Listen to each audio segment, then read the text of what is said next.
Welcome back to the Bourbon Note, everybody. I'm Ben. I got a budget bourbon banger battle on the bar tonight. It's batch versus barrel. Let's get into it.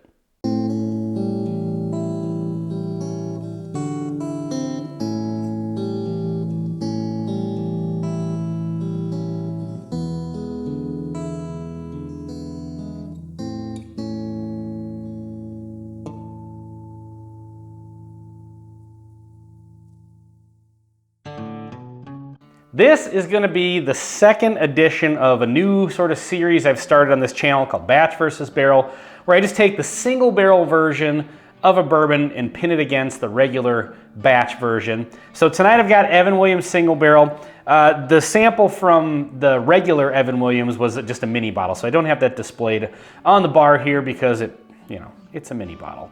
But anyway, I don't know which one is which. Both of these are 86.6 proof. This single barrel happens to be a 9-year banger. So, the assumption is probably going to be that the 9-year one is going to win out versus the, I believe the 4-year version of the regular one, but who knows?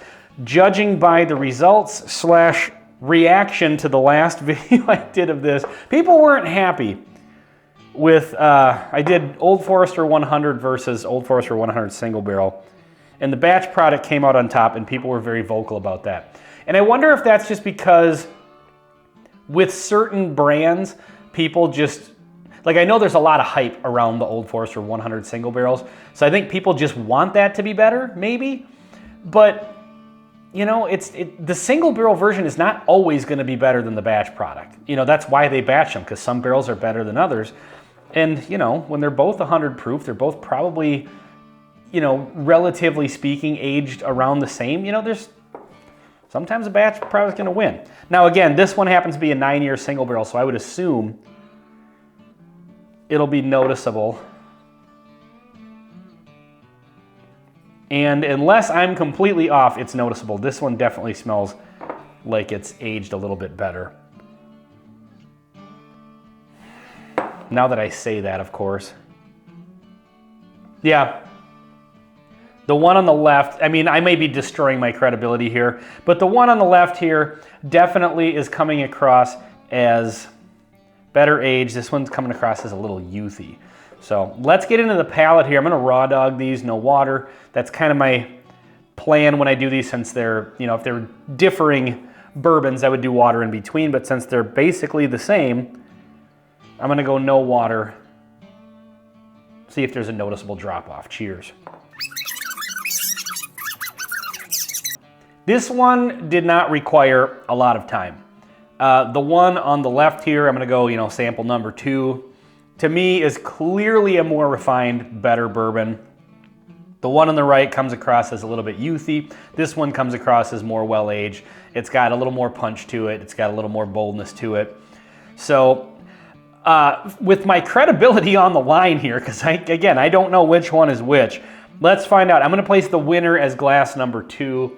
And it is the single barrel. Okay.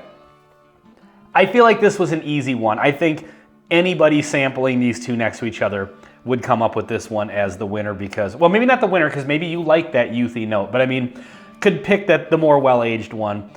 In this particular batch versus barrel, it was very, very obvious. Again, the Evan Williams regular black label is 4-year age stated, I believe. This one happens to be 9, so I feel like this was going to be an easy one from the start, but you never know. Honestly, you really never know. But I think this is about as easy as this series is going to get, just because there was a stark contrast in age. But I'm going to try to keep these as bourbons as I go forward with this series, bourbons that are of similar proof. I know that, may be difficult to get the exact proof because sometimes single barrels, when they do a single barrel product, they'll change the proof on it a little bit from the regular batch product. But I try to keep them within reason proof-wise. But yeah, this was an easy one. I don't think I'm going to catch a lot of flack for this one on the internet. Even if I had picked the batch product as the winner in this one, I think people just don't find Evan Williams single barrel to be enough of a beloved bourbon to warrant sending me the hate mail, so, there's that. Anyway, Evan Williams single barrel, great bourbon for beginners, by the way. I just did a review of this recently, And if you haven't watched that, go check that out if you're interested. But yeah, this one, especially compared to the Black Label, is leaps and bounds better as far as just being a much more refined, flavorful, really shows you what some age can do to it. Let's do the quick blend here. I'm not anticipating this is gonna create any sort of a interesting blend, but if you know this channel, you know I just gotta blend them if there's more than one on the bar. This is probably gonna come across as like a 6.5 year aged bourbon, I would guess. Let's go into it. Cheers.